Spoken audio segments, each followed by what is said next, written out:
नमस्कार, मैं हूं प्रवीण दुबे। क्या आम आदमी की जरूरतें उसकी जाति से तय होंगी? सियासत में सरोकार का आधार जातियां क्यों होना चाहिए? जिस वक्त एमपी के एक बड़े हिस्से ग्वालियर चंबल में बाढ़ से 2 लाख से ज्यादा जिंदगियों को सीधे तौर पर बाढ़ ने प्रभावित किया हो, उस वक्त राजनीतिक दलों के लिए जरूरी क्या है? आसमान से आई आफत में ढह गए 30,000 से ज्यादा मकानों की फिर बसाहट, बर्बाद हुई 1 लाख हेक्टेयर से ज्यादा की फसल पर राहत, या फिर ओबीसी को लेकर शुरू की गई सियासत? उस छोर से शुरू करता हूं जहां से सियासी दलों ने वोट बैंक साधने की खातिर जनता के हक से जुड़े सवालों को दरकिनार किया और एमपी में पूरी सियासत ही बदल गई। 3 घंटे में खत्म हुए 4 दिन के मानसून सत्र में क्या विपक्ष की भी जिम्मेदारी नहीं थी कि बाढ़ प्रभावित इलाकों का दौरा करके आए नेता वहां के हालात बताते? सड़कें, पुल, पुलिया, घर, खलियान, नेता वहां के हालात बताते। सड़कें, पुल, पुलिया, घर, खलियान, कब जिंदगी पटरी पर लौटेगी, ये सवाल उठाते। लेकिन सदन में विपक्ष की सारी चिंता और सवाल पहले दिन आदिवासियों से शुरू हुई और ओबीसी आरक्षण 14 से 27% किए जाने की मांग के साथ आगे बढ़ गई। अब कांग्रेस इस मुद्दे को सड़क पर ले जा रही है। जवाब में बीजेपी भी सरकार के जरिए इस वर्ग को साधने की कोशिश में जुट गई। जिस वक्त मैं आपसे मुखातिब हूं, अब से थोड़ी देर पहले मुख्यमंत्री के साथ ओबीसी वर्ग के नेताओं की मीटिंग जो है वो खत्म हुई है। ओबीसी आरक्षण के मुद्दे पर रणनीति बनाने मुख्यमंत्री शिवराज सिंह चौहान ने आज पिछड़ा वर्ग के विधायकों, मंत्रियों और वरिष्ठ अधिवक्ताओं के साथ मंत्रालय में अहम बैठक की। ये मामला फिलहाल कोर्ट में लंबित है, लेकिन शिवराज सरकार ने तय किया है कि पिछड़ा वर्ग का आरक्षण 27% किए जाने के लिए कानूनी लड़ाई और मजबूत की जाएगी। अब देश के नामी वकील कोर्ट में सरकार का पक्ष रखेंगे। पर बड़ा सवाल ये कि एमपी में शुरू हुई जातिवाद की सियासत में आम आदमी के मुद्दों को जगह मिल पाएगी क्या? आप तमाम हमारे करोड़ों दर्शक हैं जिनके बहुत सारे मुद्दे, बहुत सारी मुश्किलें होंगी। एक बार विचार कीजिएगा कि सत्ता पक्ष और विपक्ष क्या उसको एड्रेस कर पा रहा है? एक खास पैनल हमारे साथ मौजूद है जिससे हम पूछेंगे सवाल और कहेंगे जवाब तो देना होगा। तब सबसे पहले आपको दिखाते हैं एक रिपोर्ट, देखिए।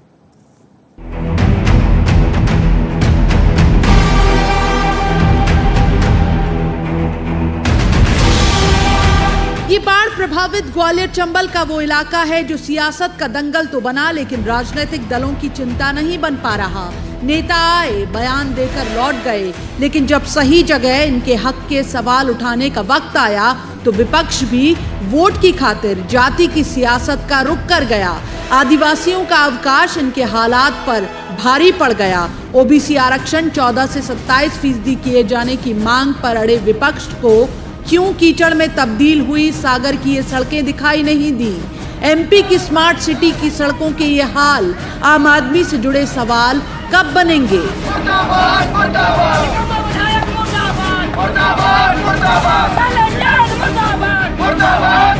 सवाल है तो जवाब ये कि यहाँ वोट की गुंजाइश कितनी है? क्या चुनावी मोड में आए सियासी दलों को केवल एक मुश्त वोट बैंक ही दिखाई दे रहा है? पहले एसटी की 47 सीटें और फिर 230 सीटों में से 90 सीटों पर प्रभाव रखने वाला पिछड़ा वर्ग। सरकार ने भी विपक्ष के इस मुद्दे को सड़क पर ले जाने के पहले ही रणनीति पर काम शुरू कर दिया। ओबीसी आरक्षण को लेकर सीएम शिवराज ने मंत्रालय में पिछड़े वर्ग के मंत्रियों, विधायकों और वरिष्ठ अधिवक्ताओं के साथ बैठक की है। कांग्रेस की गलतियों के कारण ही उस पर स्टे हुआ। साल भर तक कांग्रेस ने कोई मतलब नहीं रखा, सिर्फ लोकसभा चुनाव के लिए जो ओबीसी की बात इन्होंने की थी।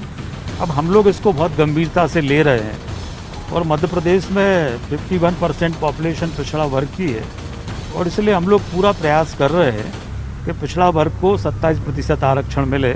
इसके लिए माननीय मुख्यमंत्री जी बहुत गंभीर हैं। कांग्रेस सदन के सवाल लिए अब सड़क पर जाने की तैयारी में, ताकि पिछड़े वर्ग की आबादी पर पकड़ मजबूत की जा सके। अब लगातार भारतीय जनता पार्टी बैठकें करे, मंत्री समूह की बैठक, विधायकों की बैठक करे। ओबीसी के नाम पे भारतीय जनता पार्टी ने हमेशा राजनीति करी है। ओबीसी की जनता समझ गई, ओबीसी के नेता, ओबीसी वर्ग के लोग समझ गए कि भारतीय जनता पार्टी की सरकार और शिवराज सिंह की सरकार उनके साथ धोखा कर रही है, उनके नाम का उपयोग करती आ रही है। ओबीसी के लोग जाग चुके हैं। असल में 2019 में तत्कालीन कमलनाथ सरकार पिछड़ा वर्ग को 27% आरक्षण देने का विधेयक लेकर आई थी, लेकिन फैसले पर तत्काल ही हाईकोर्ट ने स्टे लगा दिया। फिलहाल पिछड़े वर्ग के लिए आरक्षण की सीमा 14% है और अब यही सबसे बड़ा मुद्दा, जिसे लेकर बीजेपी और कांग्रेस एक दूसरे पर आरोप लगा रहे हैं और खुद को बता रहे हैं ओबीसी का हितैषी। सवाल ये है कि जाति की इस सियासत में जनता के मुद्दे कहां हैं? भोपाल में शरद श्रीवास्तव के साथ bureau report, news 18 Madhya Pradesh Chhattisgarh. तो रस्मन सबसे पहले मेहमानों का परिचय मैं आपसे करा दूं। हमारे साथ है कुणाल चौधरी, बड़े युवा ऊर्जावान एमएलए हैं कांग्रेस के। बहुत स्वागत कुणाल जी का। दूसरे मेहमान रजनीश अग्रवाल, ये बीजेपी के बड़े विद्वान युवा ऊर्जावान प्रवक्ता हैं। बहुत स्वागत रजनीश जी का। और तीसरे मेहमान बहुत वरिष्ठ पत्रकार हैं, बहुत अच्छे राजनीतिक विश्लेषक हैं, मनीष दीक्षित। मनीष जी का भी बहुत बहुत स्वागत है। शुरुआत जिनकी पार्टी है और जिनके यहाँ मीटिंगों के सिलसिले चल रहे हैं, अब से थोड़ी देर पहले ही मीटिंग खत्म हुई, हमने दिखाया, उनका ही रुख कर लेते हैं। रजनीश अग्रवाल जी का 51% यदि ओबीसी वोटर है, वोट बैंक आपका है, ओबीसी पॉपुलेशन है, वोटर शायद हो सकता है उतना ना हो, ओबीसी, एससी, एसटी और भी कुछ एजेंडे हैं सरकार के, या सिर्फ जातिवाद की राजनीति करनी? रजनीश जी,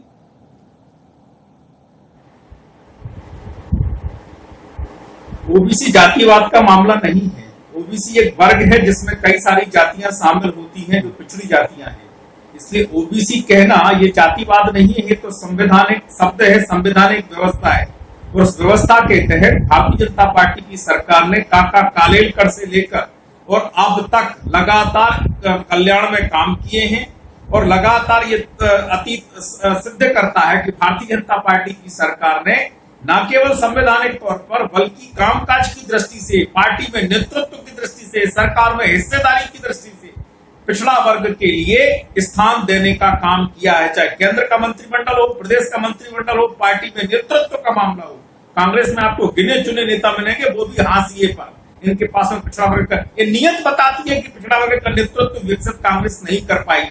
ये इनकी नियत बताती है कि सरकार सत्ता में भागीदारी, हिस्सेदारी भी इन वर्गों को नहीं दे पाई। और ये जो बुनियादी समस्या इन वर्गों की है, जो तमाम प्रकार के मुख्य धारा में विकास के आने के लिए अड़चने हैं, उनको दूर करने का काम उन्होंने लगातार 70-75 सालों में नहीं किया। कागजी शिकूफा जरूर किया, कमीशन बनाए, सिफारिशें नहीं मानी, 27% आरक्षण का ढंढोरा पीटा, कागजी शिकूफा किया, लेकिन कोर्ट में वकील तक 1.5 हफ्ते तक प्रस्तुत नहीं किया क्योंकि दाखिल नहीं हुई इनकी तरफ से कोई भी पिटीशन।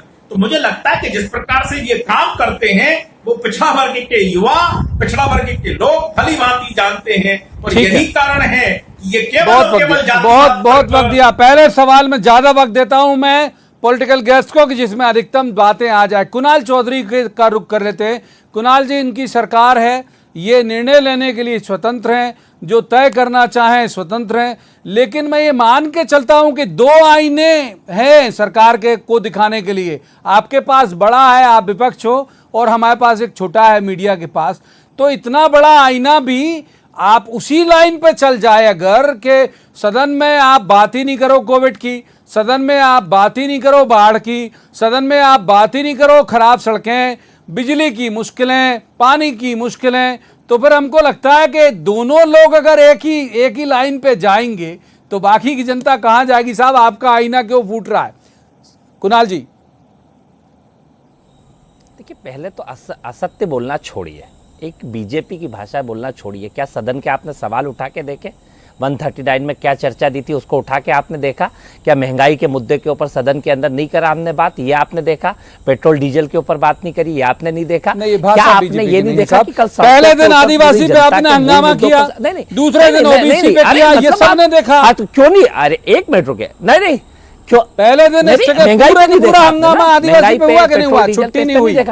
नहीं, पहले दिन आप मुझे बताए 4 दिन का सत्र लगाया, नहीं छुट्टी नहीं हुई। पहले दिन तो वैसे ही श्रद्धांजलि होके खत्म होना रहता है सत्र। और वो सदन के बाहर जो बात करी और सदन के अंदर जो सवाल लगाए थे, 139 की चर्चाएं थी, विधायक ने कपड़े फाड़ के श्योपुर की बात करी, उसके ऊपर कोई चर्चा आपको नहीं दिखी। जो पूरे प्रदेश की जनता, वो अच्छा है, उम्मीद कांग्रेस से ही है, क्योंकि इनसे तो उम्मीद बची नहीं है, क्योंकि इनसे महंगाई की बात करो तो नेहरू जी को जिम्मेदार ठहरा देते हैं, कभी राहुल जी के ऊपर बात करते हैं कि राहुल जी ने महंगाई कम नहीं कर पा रहे हैं, कमलनाथ जी आरक्षण नहीं दे पा रहे। मतलब सवाल सत्ता में तो कर ही नहीं सकते, जिस सत्ता के अंदर झूठ और फरेब की राजनीति। और ये बात कर रहे हैं ओबीसी आरक्षण, कांग्रेस 15 साल सत्ता और सरकार में ये थे, इन्होंने आरक्षण नहीं दिया। सिर्फ 3 मुख्यमंत्री जरूर बनाए थे ओबीसी के नाम पे, पर उनको जातियां जोड़ के कोई काम नहीं किया। कांग्रेस ने उस समय दिया था जब देने की जरूरत थी, और कह रहे 1.5 हफ्ते में वकील नहीं दिया, 1.5 हफ्ते में पूरा कोर्ट का फैसला हो गया, और ये 1.5 साल से कुछ भी नहीं कर पा रहे। तो अब ये कह रहे हैं कि अब हम वकील लाएंगे, तो 1.5 साल से क्या झांझ मंजीरे भारतीय जनता पार्टी बचा रही थी। और जिस तरह की झूठ और फरेब की राजनीति कर रहे हैं कि क्या मूल मुद्दों के ऊपर आपने देखा कितने मेरे सवाल थे, कोविड के ऊपर, एक एक खर्चे के ऊपर, एक एक चीजों के ऊपर कितने सवाल थे। पूरी सरकार क्या कर रही है, ना तो सदन को लंबा चलाना चाहिए, वो सदन लंबा नहीं चलाती है, दूसरे दिन पहले ही पूरा कार्यक्रम ले आए कि आज हम पूरा सदन खत्म कर देंगे। किस तरीके से मिली भगत के साथ, जिस प्रकार का मध्य प्रदेश की जनता के साथ धोखा भारतीय जनता पार्टी कर रही है, और इधर उधर की बात कर रहे हैं। पूरी तरीके से पूरी फेल भारतीय जनता पार्टी, ना ओबीसी के पक्ष में है, ना आदिवासियों के पक्ष में। क्यों आपको उस छुट्टी को कैंसिल करने की जरूरत पड़ गई थी? जो छुट्टी दी गई थी, 1-1 लाख रुपए ब्लॉक में दिए जाते थे, क्या आदिवासियों का 1 लाख रुपए आपको पच नहीं रहा था, जो आपने भ्रष्टाचार की भेंट कर दी? ये कह रहे हैं कि कांग्रेस को यह मालूम था कि भैया 1.5 हफ्ते नहीं देंगे, थोड़े दिन बाद हमारी सरकार चली जाएगी, बीजेपी की आ जाएगी, इसके बाद ठीक है। मतलब किस तरह की बेसिर पैर की बातें करते हैं, मूल मुद्दों से चर्चा करने से भागते हैं। सदन के अंदर जिस प्रकार से लोकतांत्रिक मूल्यों का कत्ल करते हैं, पहले सवाल में सदन आऊंगा दूसरे सवाल में आपके साथ तुरंत। एक बार मनीष जी को इन कर लूं, बहुत सीनियर जर्नलिस्ट है। मनीष जी, दोनों को सुन लिया आपने, ये हमारे ही अंक पे आ जाते हैं। आपको लग रहा है कि सत्ता पक्ष या विपक्ष दोनों जिन जिन एजेंडे को हमने एड्रेस किया, कभी बिजली पे बात करता है, पानी पे बात करता है, सड़क पे बात करता है, कोविड पे बात करता है, ये इन्होंने सवाल उठाया, उसका जवाब आया, ठीक है, ये लिखित जवाब था, लिखित सवाल था, लिखित जवाब आया, वो बात अलग है। हंगामे जो आपने देखे, आपको नहीं लगता कि एमपी भी बाकी राज्यों की तरह अब जातिवाद की राजनीति की तरफ मुड़ रहा है? दोनों ही पार्टियां इसके लिए जिम्मेदार है। मनीष दीक्षित जी।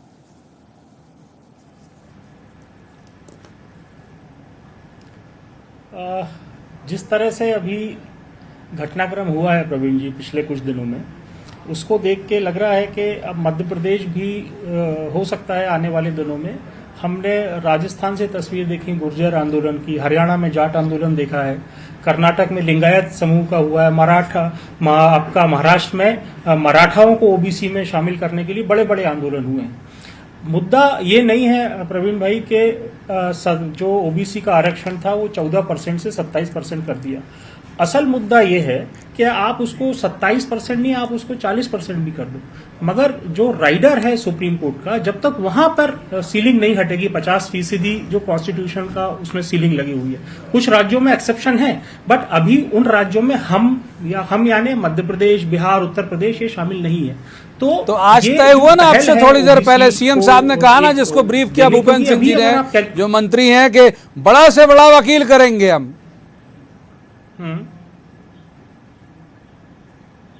भाई बात वही है ना कि भाई बड़ा वकील करोगे आप, जब तक संसद में इसका, जैसे अभी संसद में ओबीसी रिजर्वेशन पास हुआ, जिसमें पहले क्या होता था कि जिन लोगों को अभी तक क्या था प्रवीण जी, ये समझने की बात है कि किसी भी जाति को ओबीसी में, एससी में, एसटी में अगर हमको इंट्रोड्यूस करना है, जोड़ना है, उसका अधिकार केंद्र सरकार के पास था। अभी जो केंद्र सरकार ने अमेंडमेंट किया है, उसके बाद है कि राज्य अपनी तरफ से वो चाहे तो फला जाति को ओबीसी में ला सकती है। मगर प्रश्न वही है कि जब आप 27% की जब अपन बात कर रहे हैं, तो अपन जो वर्तमान अपने यहाँ रिजर्वेशन है उसको अगर अपन जोड़ लें 27 के साथ, तो ये रिजर्वेशन हो जाता है 73%। तो क्या ये वायबल है? जब तक मैं लौट के फिर बार बार वहीं आ रहा हूं कि जब तक कॉन्स्टिट्यूशन में 50% की लिमिट है उसको नहीं हटाया जाएगा, तब तक ये सब बातें बेमानी है। और दूसरी एक और बात है कि हम सब, आप जो दोनों पैनलिस्ट बैठे हैं, ये भी बता दें भाई, कांग्रेस की भी सरकार रही है 15 महीने में कि, और बीजेपी की सरकार रही है कि कितने लोगों को रोजगार के अवसर मिले सरकारी उसमें। जब जॉब नहीं है तो आप उसका रिजर्वेशन 50% कर दो। तो जॉब की गारंटी भी होनी चाहिए उनके पास, जो एवेन्यूज हैं जॉब के वो खुले दोनों के पास। यही दोनों सवाल लेके जाता हूं मैं। रजनी सवर्ण अगर बड़ा वोट बैंक नहीं है तो उनके लिए कोई कुछ नहीं होगा क्या? राजनीति है बेशक रजनी जी, सवर्ण अगर बड़ा वोट बैंक नहीं है तो उसके लिए कुछ नहीं होगा क्या? और दूसरा जो मनीष जी कह रहे हैं कि आप बढ़ाते रहिए रिजर्वेशन, नौकरी की गुंजाइश ही नहीं होगी तो कहां पाएगा वो रिजर्वेशन का, क्या इस्तेमाल करेगा ओबीसी? देखिए, आपका और मनीष जी का दोनों का प्रश्न बहुत वाजिब है, जायज प्रश्न है और मुझे लगता है इस प्रश्न को जरूर एड्रेस किया जाना चाहिए। पहली बात तो यह है जो कुणाल जी कह रहे थे, पहली बार 70 सालों में 1956 के बाद मध्य प्रदेश बनने के बाद में शोक प्रस्ताव पर नेता प्रतिपक्ष ने इस प्रकार की हरकत की और जो हंगामा खड़ा करने का काम किया, शोक श्रद्धांजलि देने के समय, वो कभी आज तक के इतिहास में नहीं हुआ। एजेंडा सेट करने का काम, जिस प्रकार से गलत धारणा बनाकर करने का काम किया, वो निश्चित तौर पर आपत्तिजनक है। दूसरे दिन ओबीसी के नाम पर किया, इसलिए जायज मुद्दों पर, जनता के मुद्दों पर, सामाजिक सरोकारों पर ये बहस कर ही नहीं सकते। जो जिन सवालों की बात कर रहे हैं, लिखित सवाल गए, लिखित उत्तर मिल गए, इसलिए बैकार की बातें मत करो। पंडित जी यहाँ सब समझदार हैं। दूसरी बात, आपने कई सामान्य वर्ग की कि उनका वोट बैंक नहीं है, तो क्या बिल्कुल है। 10% रिजर्वेशन देने का काम किया, यहाँ 6 महीने से लेकर 8 महीने तक लटकाने का काम कांग्रेस की कमलनाथ सरकार ने किया। 10% जो रिजर्वेशन सामान्य वर्ग को देने का काम हुआ है, मिडिल क्लास को, सामान्य वर्ग को राहत देने का काम सरकारों को निश्चित तौर पर करना चाहिए। जिस गति से मोदी जी की सरकार ने और मध्य प्रदेश में शिवराज जी की सरकार ने एड्रेस करने का काम किया है। पहली बार सामान्य वर्ग निधन आयोग बनाने का काम किया, पहली बार बच्चों को, गरीब बच्चे जो है उनको छात्रवृत्ति देने का काम किया।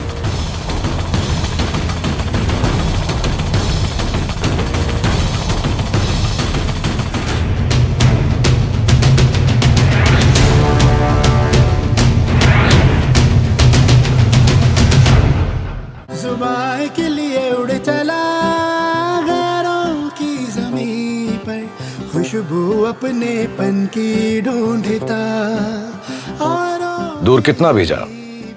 करता तारिका तुरंगी ने वापस ली याचिका।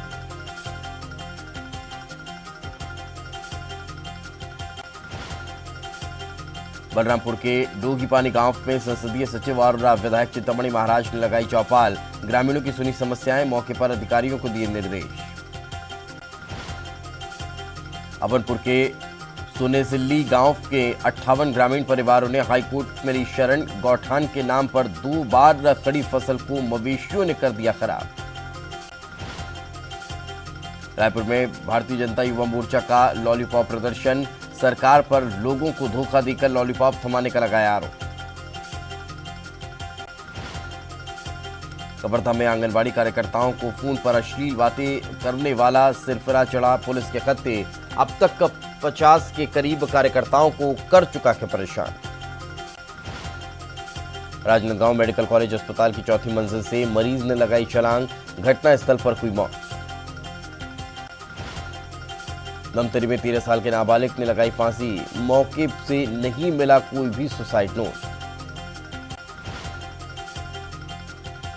रायपुर के गणपति नगर में सूने मकान में लाखों की चोरी, अलमारी में रखी हुई 11 लाख की ज्वेलरी पर किया हाथ साफ, डीडी नगर थाना पुलिस जांच में जुटी। गरियाबंद में आंगनबाड़ी कार्यकर्ता और उसके पति की सड़क हादसे में मौत, विभागीय मीटिंग से लौटने के दौरान हुआ हादसा। कबरधा में पिछले 24 घंटे के दौरान नहीं मिला एक भी नया मरीज, कल कुल 2000 लोगों का किया गया था टेस्ट। बीजेपी युवा मोर्चा के प्रदेश अध्यक्ष वैभव पवार आज करेंगे प्रेस कॉन्फ्रेंस, दोपहर 11:30 बजे बीजेपी दफ्तर में मीडिया से होंगे मुखातिब। दतिया दौरे पर प्रदेश के गृह मंत्री नरोत्तम मिश्रा कई निजी कार्यक्रमों में होंगे शामिल।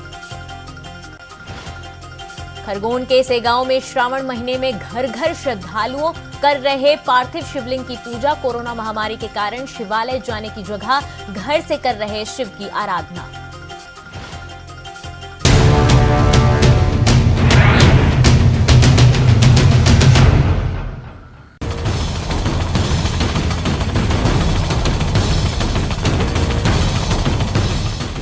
अगर आप रिजर्वेशन कर भी दोगे और नौकरी के अवसर नहीं होंगे, जैसे मनीष जी ने कहा कि आपकी गवर्नमेंट में भी नहीं थे, तो फिर उस रिजर्वेशन के मायने क्या यदि ओबीसी के लिए कर भी दिया तो?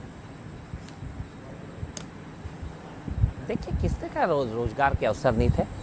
थी शिक्षकों की जो भर्ती हुई थी, जिनको ये अभी तक कॉल लेटर नहीं दे पा रहे हैं। पूरी भर्ती हो चुकी है, 32,000 टीचरों की वो हुई थी, पूरी एग्जाम हो गई, सारी चीज़ें हो गई, सिर्फ कॉल लेटर देने। तो खरीद के जनादेश की सरकार बना ली, तो आज तक उनको नहीं दे रहा है। ये उच्च शिक्षा विभाग में, कई विभागों में, और बेरोजगारी दर उस समय की पता कर लेना और आज की पता कर लेना। उस समय शिवराज जी की उससे बेरोजगारी दर आधी हो चुकी थी और लगातार रोजगार के अवसर। और कमलनाथ जी के नेतृत्व में जो मध्य प्रदेश के अंदर एक नौजवान को अलग अलग व्यवस्थाएं दिख रही थी कि एक मध्य प्रदेश अलग नेतृत्व की ओर जा रहा था, और मध्यम वर्ग के लिए पहली बार एक योजना चलाई थी, 100 यूनिट बिल जलाओ बिजली का, और कहीं ना कहीं 100 रुपए बिल पाओ। आपके घर का भी कितना हो गया था आज पता कर लेना उस समय। और कांग्रेस सरकार यही गैस की टंकी 380 रुपए के ऊपर महंगाई डायन लगती थी, पेट्रोल डीजल 50 रुपए पे साइकिल शिवराज जी चलाया करते थे, और आज 100-112 हो गया तो हेलीकॉप्टर में घूम के टाटा बाय बाय करते हैं। और ये अब इनको डायन, अब इनको डार्लिंग दिखने लग गई है। और अब बात करो तो महंगाई पे बात नहीं करेंगे। 92% इन्होंने अभी यहाँ पे कितनी 2,500 करोड़ रुपए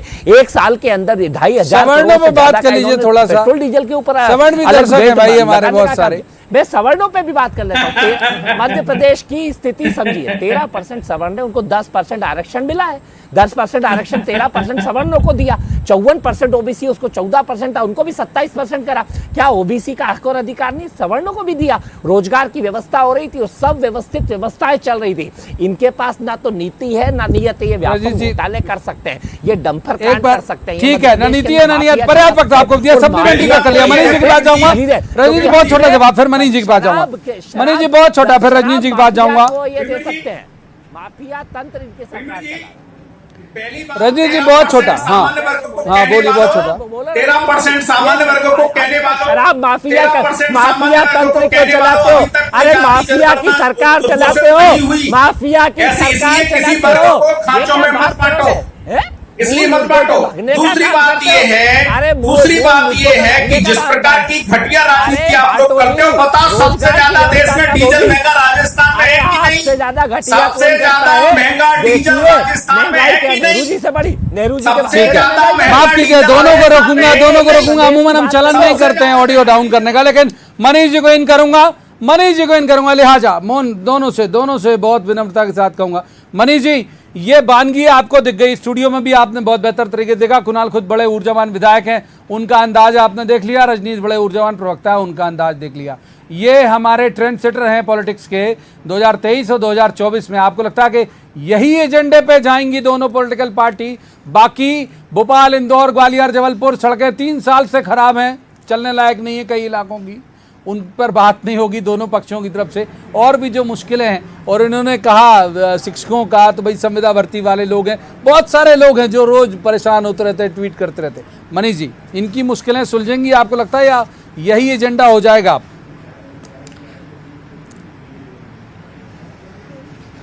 देखिए प्रवीण जी, यही एजेंडा रहेगा ये तो नहीं कह सकता, बट ये जो 2-4 एजेंडे रहेंगे उसमें से एक प्रमुख एजेंडा रहेगा ओबीसी रिजर्वेशन।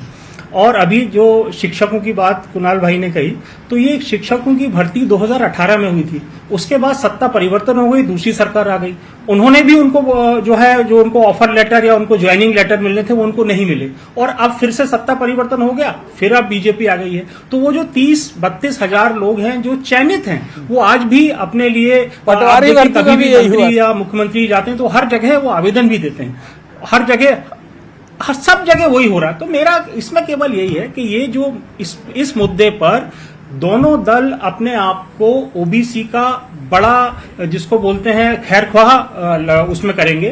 कांग्रेस इसलिए एडवांटेज पोजीशन में उनको लगता है कि है क्योंकि उन्होंने ये पहल की थी कि 14 से 27% करने का गया, फिर वो कोर्ट में गया। हालांकि इसमें फिर वही यक्ष प्रश्न घूम के वही आता है कि जब 50% की सीलिंग है तो आप उसको 30% कर दो, 40% कर दो, 50% कर दो। एक बात और बोलना चाहूंगा, जब ये 2019 में ओबीसी का मामला आया था और रिजर्वेशन को बढ़ाया था, तो उस टाइम के तत्कालीन जो नेता प्रतिपक्ष जी थे उन्होंने बहुत अच्छे दो सलाह दी थी प्रवीण जी। एक तो उन्होंने कहा था कि 27% जो कोटा किया है उसमें 7% जो है अति पिछड़ा के लिए रिजर्व कर दिया जाए, और जो सामान्य वर्ग की लोग बात करते हैं, ये सामान्य वर्ग को रिजर्वेशन नहीं मिला है, ये इकोनॉमिक वीकर सेक्शन को मिला है। ये हम आपको नहीं मिलेगा, या हमारे बच्चों को नहीं मिलेगा, या हम जैसे लाखों करोड़ों परिवारों को नहीं मिलेगा। तो ये फाइन चीजें हैं जो समझना चाहिए लोगों को। और नई चर्चा की इजाजत देता रोकूंगा। मनीष जी, आपको बहुत बहुत शुक्रिया। तीनों मेहमानों मुसलमानों से का, आ रही। लेकिन जिस तरह से बहुत अच्छे से परिभाषित किया मनीष जी ने,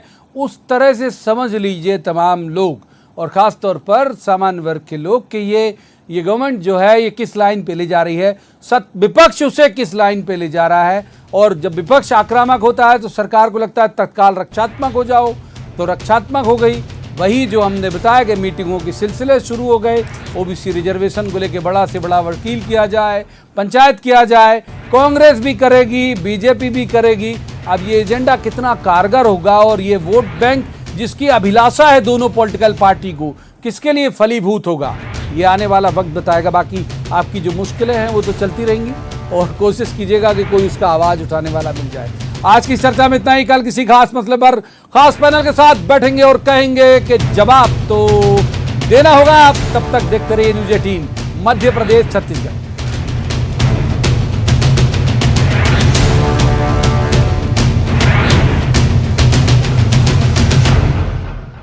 सुबह के लिए उड़ चला गठन के खिलाफ हाईकोर्ट में दायर याचिका पर सुनवाई, केंद्र और राज्य सरकार सहित दूसरे पक्षकारों को नोटिस जारी।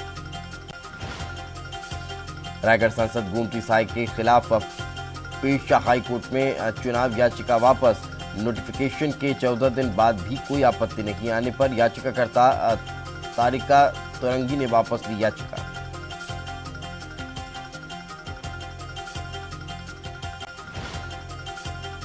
बलरामपुर के डोगीपानी गांव में संसदीय सचिव और विधायक चिंतामणि महाराज ने लगाई चौपाल, ग्रामीणों की सुनी समस्याएं, मौके पर अधिकारियों को दिए निर्देश। अभनपुर के सुनेसिल्ली गांव के 58 ग्रामीण परिवारों ने हाईकोर्ट में ली शरण, गौठान के नाम पर 2 बार खड़ी फसल को मवेशियों ने कर दिया खराब। रायपुर में भारतीय जनता युवा मोर्चा का लॉलीपॉप प्रदर्शन, सरकार पर लोगों को धोखा देकर लॉलीपॉप थमाने का लगाया आरोप। कवर्धा में आंगनबाड़ी कार्यकर्ताओं को फोन पर अश्लील बातें करने वाला सिरफिरा चढ़ा, पुलिस के खत्ते। अब तक 50 के करीब कार्यकर्ताओं को कर चुका है परेशान। राजनांदगांव मेडिकल कॉलेज अस्पताल की 4थी मंजिल से मरीज ने लगाई छलांग, घटना स्थल पर हुई मौत। लमतरी में 13 साल के नाबालिग ने लगाई फांसी, मौके से नहीं मिला कोई भी सुसाइड नोट। रायपुर के गणपति नगर में सूने मकान में लाखों की चोरी, अलमारी में रखी हुई 11 लाख की ज्वेलरी पर किया हाथ साफ, डीडी नगर थाना पुलिस जांच में जुटी। गरियाबंद में आंगनबाड़ी कार्यकर्ता और उसके पति की सड़क हादसे में मौत, विभागीय मीटिंग से लौटने के दौरान हुआ हादसा। कवर्धा में पिछले 24 घंटे के दौरान नहीं मिला एक भी नया मरीज, कल कुल 2000 लोगों का किया गया था टेस्ट। बीजेपी युवा मोर्चा के प्रदेश अध्यक्ष वैभव पवार आज करेंगे प्रेस कॉन्फ्रेंस, दोपहर 11:30 बजे बीजेपी दफ्तर में मीडिया से होंगे मुखातिब।